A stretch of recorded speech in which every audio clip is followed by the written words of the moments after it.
If you thought the Pokemon cheating controversy couldn't get any crazier after what happened at the World Championships, think again, because Pokemon was mentioned on the television show Survivor.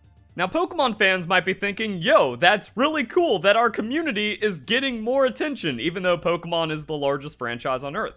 Problem: you take the average Pokemon fan, you throw them in a social setting, and they're going to talk about hacking Pokemon. So, the dude with the blue bandana was talking about, like, yeah, Pokemon Go, and the other guy's like, yeah, I'm a competitive Pokemon player, the pink shirt. He said, dude, I honestly pay the people to hack the guys I need. And that means everyone outside the Pokemon community just got a taste of how bad the cheating problem is inside of Pokemon. Gets even crazier. So this dude quoted Wolf because washed cheater Wolf Glick talked about it. Heard the word Magearna on live television, gamers rise up. He really can't say anything without being a scumbag, can he?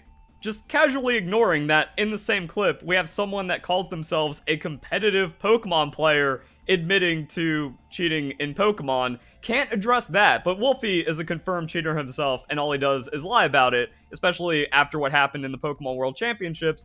So yeah, can't expect any integrity or anything legitimate from Wolfie.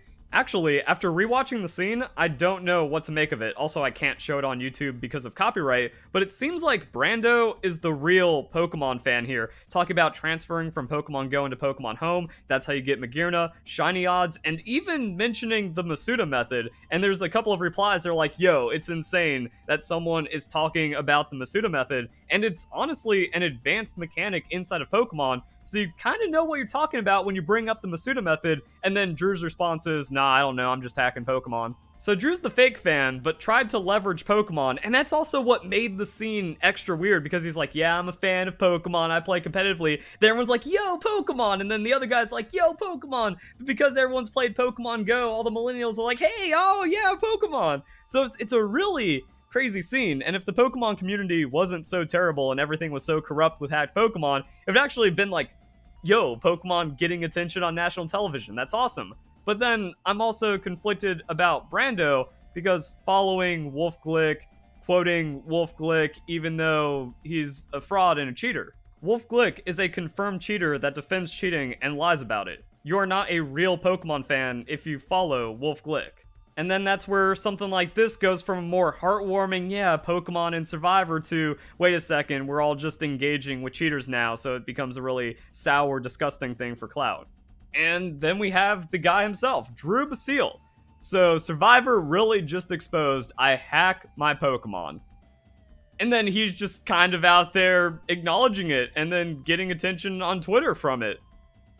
What is this timeline? Even weirder. No one in the Pokemon community has ever heard of this dude. Now, I don't really know everyone that plays Pokemon competitively or professionally. Most of them have me blocked because I expose them all for cheating. But yeah, like, this is just the account made for the dude as a Survivor personality. But the Pokemon community found out about it, and they're replying to kind of prop this up. This is our moment, guys. This is the Pokemon community shot to get more attention and more hype. So we have Gavin, wait a second, he admitted to cheating for Worlds and's been caught hacking and is a champion. That just kind of shows how bad the cheating problem is in Pokemon.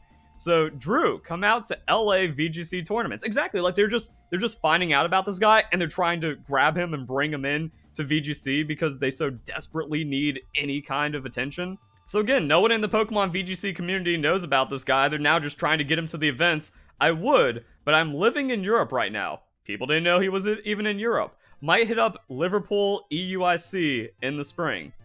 Bro, you just admitted to hacking Pokemon. Fortunately, the Pokemon company is corrupt and doesn't care, but maybe something's going to happen. Like, this is our chance. If you want legitimacy inside of Pokemon, this is when you share the story. Now, I made a post about this, and I ask that you please share everything. Share this video, share the post, leave likes, comment everywhere to try to get the algorithm to boost this as much as possible. Also, we need that spillover into the Survivor community. If there's any interest, the people need to know what is going on in Pokemon. That is how we get change. We need to make this incident a nightmare for Nintendo and the Pokemon company because now the world knows that 99% of Pokemon players are just out there cheating, and it's ruining all the events, it's ruining the esport, and it's making it impossible for anyone to have legitimate play.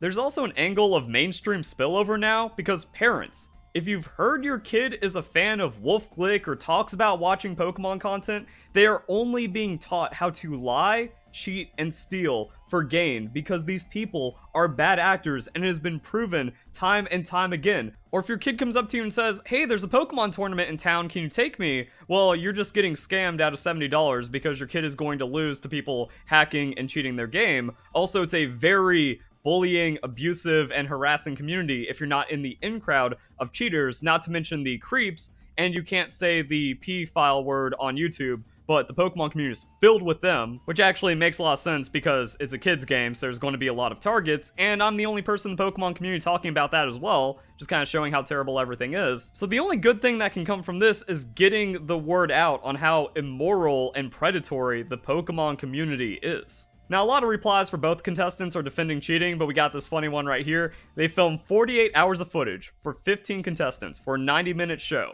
I can reveal my Pokemon secrets. It'll never make error. And then, would Nintendo allow that? Probably not. And this is what I mean. We need to make this a headache for Nintendo and the Pokemon Company. Their corruption cannot cover this up any longer, and they finally need to act on the massive cheating problem that is going on in Pokemon. And if you're more curious as to how big the cheating problem really is, check out the description. We have countless videos just on non-stop cheating in every aspect of Pokemon, all the cover-ups, and just generally how terrible the Pokemon community is. Which brought me to another crazy thing. Like, there's just no sense of community inside of Pokemon outside of all the cheaters defending each other and nepotism and weird stuff going on. There's no organization, there's no due diligence, there's no proper reporting, but when it comes to the Survivor fandom, we actually have an article that digs in, like, how good of a Pokemon player is the contestant Drew Basile? That's what I was wondering. I've never heard of the guy, and it seems like no one in the Pokemon community has heard of them, and now they're all trying to co-opt him. But we actually have someone outside of Pokemon doing research on the Pokemon community, and what they find is, we don't know. This is mostly because, according to the extraordinary competitive Pokemon database, Limitless VGC, there are no notable placements for a player going by that name. This means that even if he has competed or done well, he has never managed to crack the top cut of the events. So he's like, yeah, I'm a competitive Pokemon player, is nerding out with Pokemon on the show, but he's not even good. He has nothing notable. Thus, his win and loss records alongside the teams of Pokemon he chooses to use are his private information unless he chooses to share it with the world. It really feels like this is a dude that just plays Pokemon Showdown and then hacks in his teams to play on the ladder and then gets slapped. Now, this is the funny thing. There's even a note on the website. Unfortunately, he may not find future success either, as his competitive future has been put in jeopardy by Survivor itself. On the show, he mentions he uses hacked Pokemon, which is against the rules and has resulted in players being disqualified. Ooh, what do they link to? I didn't check that. The Pokemon World Championships disqualifying everyone. This is what I mean. We need more mainstream attention in the gaming community, or just in general, so people understand how bad it is inside of Pokemon, and it takes a Survivor writer to actually tap into that more than anyone else in the Pokemon community. And my hope is that my posts and videos about the cheating problems in Pokemon just makes it to the right person. The journalist that's looking for their big break and crazy story, or the person whose uncle actually works at Nintendo to get something done about this. The Pokemon community itself is too much of a cesspool, and the influencers are just bad actors that are going to keep covering up how big the problem is. So even though we had this massive disqualification issue at Worlds, it didn't get that mainstream coverage. So it'd be crazy in the wildest timeline if it actually like broke from Survivor, and that being national news and the exposure to parents and all the people that needed to hear how bad the Pokemon community is. That's what makes Nintendo and the Pokemon Company respond. So this dude seemed to realize himself the error of mentioning it all. Survivor really just exposed I hacked my Pokemon. He posted on X, formerly known as Twitter. His only hope is that Officer Jenny might let him off the hook. I really hope so, or that Nintendo isn't watching too closely. That's why I'm making these videos and posts, to make sure Nintendo can't ignore it. But yeah, like, this is the crazy stuff. Sorry, Drew, you might have to get into Digimon now instead. Yo, this author is fire. And it's also incredibly surreal to think that some random person editing the show thought it would be interesting to put in the little quip about hacking Pokemon, because with the video, they kind of do it like a time-lapse, where like, yeah, the Masuda method, and oh, and Pokemon Go, and I transfer, and there's Magirna, and then it just ends with, oh, and I pay some dude to hack my Pokemon. Like, again, out of all the footage, someone decided to put that in there for the drama, and it could actually be like a major incident for Nintendo and the Pokemon company. It's insane to me. But also, I thought this year's Pokemon Worlds was going to do it. I also thought when Wolf first got confirmed to be a cheater, I thought that was going to do it. So the corruption of the Pokemon company, the largest franchise in the world, is also unbelievably deep. Seen these crazy stories fizzle out before because the Pokemon community is just that toxic. The Pokemon company has invested so much into their influencers like Wolf Glick that they cannot address the cheating problem at all, or else the entire scene falls apart. But it absolutely deserves to. However, like I said, I've seen so much of this go on and nothing come from it that I can only hope. I'm not expecting anything. But regardless, this is an absolutely insane, crazy story. So if you guys enjoy the video, hope you all have a nice day. Share it with everyone. Thank you very much for watching.